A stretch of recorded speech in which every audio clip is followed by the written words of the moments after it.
همین کمانده فلانی قطعی کمانده فلانی چی دارد بازی دارد همین یک دعا بوده که همین کماندمون مثلا غالب بیا من اون دادر جان من البته فکر کردم که میگوی دعا که ایمانم کامل شد دعا که مثلا من پایبند عبادت خدا شدم آخه از کمانده فلانی را بردم به تو چی نفع به تو چی فایده چرا فکر فلان کمانده در ذهن تو میگذره و فکر گورت نمیگذره فکر قیامت نمیگذره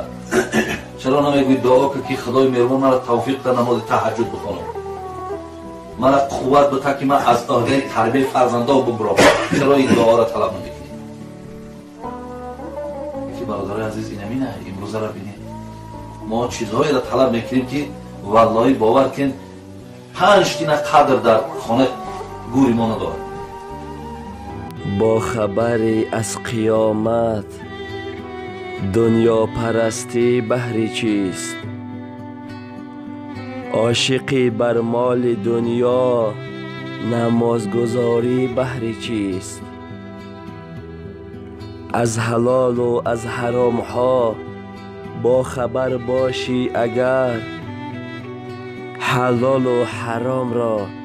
یک جا کردن بهر چیست صدای امید برایت قصه ها بسیار کند